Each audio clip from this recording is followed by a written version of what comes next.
Bonjour à tous et bienvenue pour le plat du jour. Nous sommes en compagnie de Ignacio du restaurant Convivium. Bonsoir. Bonsoir. Alors aujourd'hui, qu'allons-nous préparer? On va préparer du filet d'agneau, qui est ici, avec un panzagotto. Alors un panzagotto en Italie, ça vient surtout de la région de Naples, c'est quelque chose de très populaire. C'est en fait à l'origine, c'est de la purée de pommes de terre avec de la mozzarella et du saucisson que l'on panne et que l'on fait frire. Bon. Et ensuite, il y a à Naples, en tout cas en centre-ville, il y a des marchands ambulants qui le vendent dans la rue comme ça. Donc c'est quelque chose de très populaire. C'est quelque chose de très populaire qu'en général on mange sur le pouce, c'est juste quelque chose de rapide et sympa. Donc ça, ce sera notre accompagnement. Et puis on voit autre chose là. Alors ça ressemble un petit peu à des chips. Est-ce que c'est des chips classiques ou est-ce qu'on sort un petit peu de l'ordinaire? C'est des chips de céleri rave. D'accord. Voilà, qu'on fait blanchir, qu'on taille à la mandoline, on fait blanchir et après on les frit. Bon, donc on y reviendra tout à l'heure. On va commencer par quoi? On va peut-être commencer par cuire le filet. Notre filet d'agneau. On va l'assaisonner juste avec un peu de sel. Voilà. Et là, pour ce plat, je le fais cuire avec de l'huile de noix. D'accord. Pour lui donner un peu plus un goût.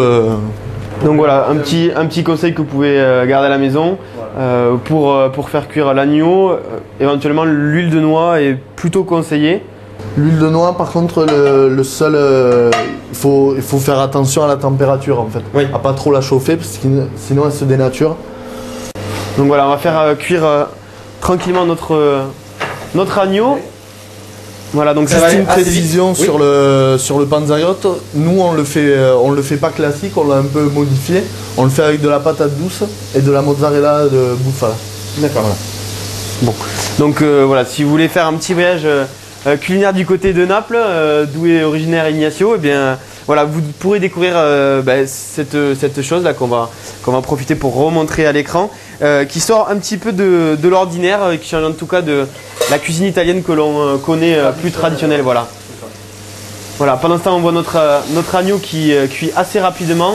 C'est rapide. Hein. Voilà. L'agneau, ça se sert rosé. Donc c'est assez rapide à faire cuire. On va pouvoir commencer le dressage. Voilà. Alors on va récupérer notre assiette que l'on dispose ici. Alors on va en profiter tant qu'on est sur nos chips de céleri rave.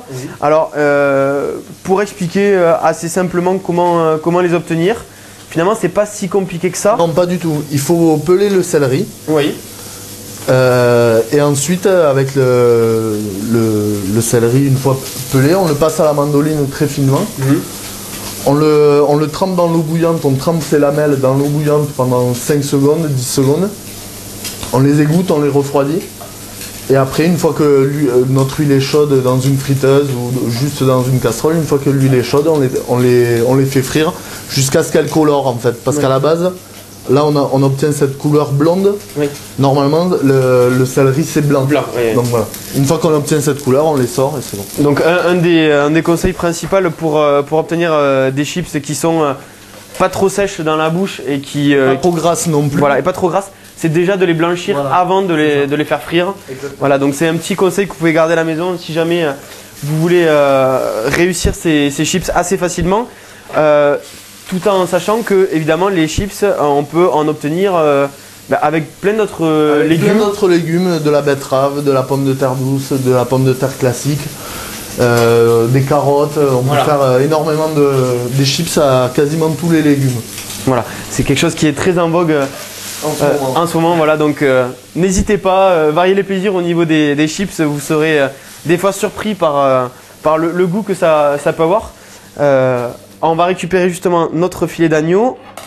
Voilà, on l'a récupéré sur notre bord d'assiette. On dispose le panzagotto de patates douces dans l'assiette. Et ensuite on escalope l'agneau. Voilà, on le coupe en tranches. Donc on le voit à l'intérieur de l'agneau, on va le voir plus précisément à la caméra. Et bien, on voit qu'à l'intérieur c'est encore bien rosé. Voilà, on le rappelle, l'agneau, il vaut mieux le consommer rosé. Voilà. Ça serait un petit peu du gâchis de le faire cuire à point. Là, je l'arrose à nouveau d'huile de noix. Oui. Alors quel est l'intérêt de le rarroser de lui mettre de l'huile accrue, ça permet d'avoir une saveur un peu plus soutenue. D'accord. Et ensuite, On le dresse. Voilà, on va le disposer dans notre assiette. Hop là. Voilà.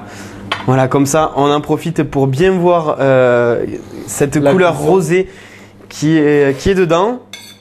Et ensuite, on va mettre un peu de jus de viande qu'on a monté au beurre pour d'une part le goût et d'autre part la brillance que ça apporte. Oui. Donc là aussi, on le rappelle, le jus de viande, vous pouvez le réaliser à la maison. Bien sûr. Ça prend un peu de temps, mais ça change quand même beaucoup de choses dans le goût. Et donc on vient arroser le filet, tout simplement, avec notre jus. Voilà. Voilà pour notre plat. Une dernière chose, donc si on souhaite réaliser, donc c'est panzagotto. Panzagotto. Avec l'accent, vous l'aurez compris. Ça aussi, si on doit expliquer Alors, si on doit le assez réaliser, rapidement. il faut faire une purée de pommes de terre, Oui. la refroidir, incorporer de la mozzarella, faire façonner des boudins en fait, Oui. les faire congeler et ensuite les paner 2 fois pour qu'à la friture ça tienne en fait. Et voilà. Donc à consommer chaud avec l'agneau, Oui. voilà. On va dire si on souhaite réaliser tout ce plat à la maison, allez, on doit compter combien de temps devant nous? Une bonne demi-heure. Une bonne demi-heure. Ouais. Bon. Tant que tout se refroidisse, une bonne demi-heure. Bon. Ben merci encore pour ce plat. On va rappeler le nom du plat tel qu'il est appelé ici. Alors ici on l'appelle agnello Oui. con panzagotto di patata dolce. Bon, voilà. Donc c'était la traduction italienne pour dire agneau avec panzagotto et c'est patates douces. Ouais. Voilà. C'est ça. J'ai jamais fait italien mais je traduis. Merci encore Ignacio. C'est à vous. Pour demain, qu'est-ce qu'on va préparer? Demain on va faire du bar. Du bar. Bon, demain, donc vous avez compris, on va passer au poisson et on vous apprendra à dire le mot bar en italien. Ce sera la leçon numéro 3 de nos leçons d'italien. Apprendre italien avec Toulouse Info. Bonne soirée à tous.